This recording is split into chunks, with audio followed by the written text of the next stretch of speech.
जो अनाज, फल, सब्जियां हम उगाते हैं वह निश्चित तौर पे यह धरा तो होगी, लेकिन उस पे फल सब्जियां और अनाज हमें नहीं मिल सकेंगे। अगर ये फल सब्जियां और अनाज हम उगाते हैं तो निश्चित तौर पे उनके माध्यम से हमें जीवित रहने के लिए जो दूसरा सर्वाधिक जरूरी तत्व है ऑक्सीजन, वो भी उनके माध्यम से हमें पर्याप्त मात्रा में मिलता रहता है। इनके अलावा जब हम अन्य तत्वों की भी बात करते हैं, इस प्रकृति से सामंजस्य की बात करते हैं, तो वहां भी जल सबसे महत्वपूर्ण है। तो हम सबसे पहले तो इन तत्वों को समझें कि हम आज जिस परिस्थिति में जी रहे हैं, आज हम इतने बीमार क्यों हो रहे हैं, जल जनित बीमारियां क्यों हो रही हैं, उसके पीछे का एक कारण सबसे बड़ा जो है कि हमारे आज के परिवेश में कोई भी जल चर्चा नहीं करता है। सभी विषयों पे हमारी चर्चा होती है, भविष्य की सभी चिंताएं हमारी होती हैं, हम अपने भविष्य निधि में क्या कर रहे हैं, हम अपने भविष्य के लिए क्या कर रहे हैं, सारी चीजें हम सोचते हैं, सब पे चर्चा करते हैं, लेकिन जल चर्चा कभी नहीं करते हैं। और उस जल चर्चा को थोड़ा सा मैं एक कहानी के माध्यम से ले आ रहा हूँ कि जब हमारे इस पूरे विश्व में मानव जीवन उत्पन्न हुआ था, मानव जीवन का सृजन हुआ था, तो सबसे जरूरी तत्वों में से जल की आवश्यकता जब थी, तो कहा जाता है कि जब सबसे ऊपर यानी धरती के ऊपर का जल हम जब पीते थे तो हमारे उम्र की कोई गणना नहीं थी। कहा जाता है कि जो भी देवी देवताओं का भी मंदिर होगा वो आपने देखा होगा ऊंचाइयों पे होगा, जो भी ऋषि मुनि अगर तपस्या करते थे वो अक्सर ऊंचाइयों पे जाते थे, यानी जो जमीन से ऊपर का, पहाड़ों का ऊपरी स्तर का जो जल पीते थे तो उनकी उम्र की कोई गणना ही नहीं हो पाई, यानी वो सैकड़ों साल, हजारों साल जीते रहे। लेकिन जैसे ही हम नीचे आए, यानी जमीन से थोड़ा सा भी नीचे का जल पीने लगे, यानी हम नदियों पे आश्रित होने लगे, हमारे झुंड बटे, हम नदियों के पास आए तो हमारी उम्र की गणना होने लगी, एक सीमित उम्र तक हम जीने लगे, यानी कोई 500 साल जीने लगा, कोई 1000, कोई 400, कोई 300, लेकिन जो 4-5 फीट नीचे का ही हम नदियों का पानी पीने लगे तो वहां उम्र की गणना। और जैसे ही हम थोड़ा सा और नीचे गए, यानी हमने अपने लिए संसाधन विकसित किए, हम अपने झुंडों में बढ़ गए, बहुत सारे राजा महाराजा और अन्य समुदायों में बढ़ गए, तो निश्चित तौर पे हमने अपने लिए जो संसाधन रखे, उन संसाधनों में सबसे प्रमुखता पर था तालाब या कुएं। और वो तालाब कुएं 15 से 20 फीट की गहराई पे होते थे।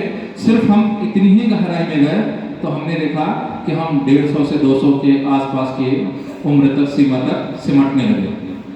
यहाँ से जब हम अपने आगे के चक्र में बढ़े तो लगातार तेजी से, यहाँ तक तो ठीक था कि काफी समय में ये बदलाव हुआ, काफी समय में हमारी उम्र सीमा घटी, बहुत सारे हमने उसका जल का दुरुपयोग, दोहन किया, तब ये समस्याएं आई। लेकिन जब हम 150 के आसपास आ गए थे तो लगभग हर कुछ अंतराल के बाद 30-30 साल हमारी उम्र घटने लगी, यानी हम 150 तक थे जब हम नदियों का पानी पीते थे, हम 150 के बाद 120 पे आए जब हम कुओं और तालाबों का पानी पीने लगे, जब हमने इंडिया मार्क का 1 यानी लगभग अधिकतम ग्राम पंचायतों में या अधिकतम घरों में चापाकल या इंडिया मार्क का हैंडपंप आने लगे, तो हमने उसका दुरुपयोग और तेजी से बढ़ाया, उसके पास गंदगी और बढ़ाई, और परिणाम ये हुआ कि हम 90 साल के आसपास तक आने लगे।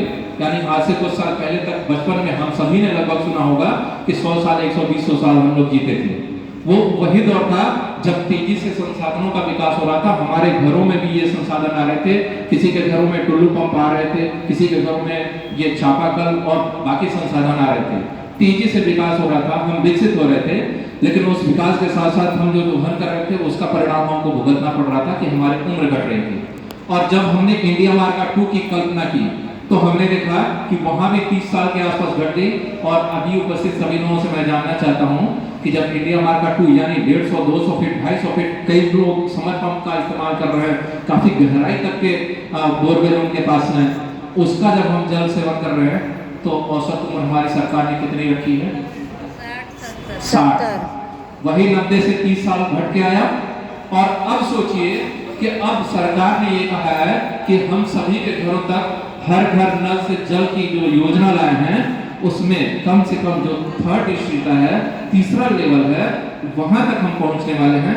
यानी वो 250 फीट से नीचे ही रहेगा निश्चित तौर पे वो मानक, कई परिस्थितियों में वो काफी गहराई तक भी हो सकता है, कई जगह हम सतही जल यानी जो बहुत बड़े बड़े डैम हैं, झीलें हैं, नदियों के माध्यम से भी हम जल ले रहे हैं। तो वो जब परिस्थितियां आएंगी तो निश्चित तौर पे हम 30 साल और अपनी उम्र को कम मान के चलेंगे। यानी हमारी जो पीढ़ी अगली आने वाली है वो कितने साल जिंदा रहेगी? 30-40। और एक सबसे छोटा सा उदाहरण, इसमें बहुत सारे लोग हो सकते हैं कि हम अपने बच्चों की जो नौकरी की चिंता, भविष्य की चिंता करते हैं, और इसमें से जिसके बच्चे हो चुके हैं उनकी अभी बच्चा हुआ, उसके बाद उनकी पढ़ाई के बाद सबसे बड़ा उनके जीवन में एक महत्वपूर्ण पल आता है उसकी शादी, और शादी के बाद नाती पोते। ये सबसे बड़ा सुख मानते हैं सभी लोग। तो आजकल शादियां कितने साल पे हो रही हैं? 30 साल, 35 साल, 40। अभी हो रहे हैं 25 से 30 के बीच में। यही है, वो अपना कैरियर बनाते हैं तब उस तरफ जाते हैं। तो जब उन परिस्थितियों को हम देखेंगे तो आज से 20 साल, 30 साल, 40 साल पहले, तब हमारी उम्र जो होगी वो हम कितने साल जिंदा रहेंगे? 30 से 40 साल। तो यानी जो सबसे महत्वपूर्ण, हमने पूरी अपनी जिंदगी की कमाई, सभी महत्वपूर्ण पहलुओं को देख करके जो हमने एक पूंजी इकट्ठा की थी, भविष्य की सोच रखी थी, क्या उसको हम देख पाएंगे? नहीं। उसके पीछे का जो सबसे बड़ा कारण है वो यही है कि अब हमारे पास संसाधन बहुत अधिक मात्रा में हो गए हैं, बहुत ज़्यादा हम उनका इस्तेमाल कर रहे हैं, उन्हीं पे हमारी निर्भरता हो गई है। हमारे पास, जैसे हम इस कमरे में बैठे हैं, पहले हम लोग पेड़ के छांव के नीचे बैठते थे, ये स्विच हमने दबाया, पंखे चालू हो गए, लाइट आ गई। वैसे ही हमारे घरों में समर पंप है, टुल्लू पंप है, वो हम स्विच दबाते हैं। गर्मी के मौसम में हमें ठंडा पानी चाहिए, पता नहीं कितना पानी बर्बाद हो रहा है, टंकियों से बाहर निकल के गिर रहा है। ठंडी के मौसम में हमें गर्म पानी चाहिए, हम तमाम पानी बर्बाद कर रहे हैं। और ये जो बर्बादी कर रहे हैं, निश्चित तौर पे जमीन में भी उसी तरीके से जैसा हमने निकाला था वैसा ये नहीं पहुंच पा रहा है। उससे भी ज़्यादा खतरनाक है कि जब हम विकसित हो रहे हैं तो हमने बहुत सारी जगहों पे ऐसे संसाधन विकसित किए हैं, विकासशील हम लोग हो रहे हैं, विकसित हो रहे हैं, तो हम सभी जगहों पे पक्कीकरण का कार्य कर रहे हैं। यानी हमारे घर पक्के, आंगन पक्के, गैराज जो गाड़ियाँ रखेंगे वो भी पक्के, हमारे पशुओं के लिए भी स्थान जो है वो भी पक्का, सड़कें सभी पक्की, और अन्य तमाम जगहें वो भी पक्की। अब जो एक इसके साथ कहानी जोड़ता हूँ मैं अक्सर करके, कि एक बहुत ही अच्छा मंदिर का उद्घाटन हुआ। उस मंदिर में एक बहुत बड़ा सा दान पात्र लगा। चूंकि उस दान पात्र के लगाने के समय में एक बहुत अच्छे तरीके से फूलों से उसको पूरा सजाया गया। सभी लोग आए, मंदिर का उद्घाटन हुआ। सभी लोगों ने कहा कि हम इस मंदिर को बहुत लंबे समय तक सही तरीके से व्यवस्थित करेंगे। लेकिन जब वहाँ व्यवस्थापक जो कमेटी थी, एक साल बाद उस बक्से को खोले तो उसमें से कुछ भी नहीं निकला था। कारण क्या हो सकता है? कोई जाता ही नहीं रहा है। आप ही लोगों से सवाल है, कारण क्या हो सकता है? कोई जाता ही नहीं वहाँ पे। दूसरे, जाएगा तभी ना होगा। मंदिर तो बहुत अच्छा था, सारी चीजें थी, सभी लोग जाते थे, लेकिन वहाँ कोई भी दान पात्र की पेटी में एक भी रुपये चंदे के रूप में नहीं आए थे। कोई और बता दे? हमने उसका कारण लगभग बता दिया था। हमने कहानी बात नहीं जोड़ी है जब हमने आपको उसके लगभग एक परिभाषा उसकी दे दी थी।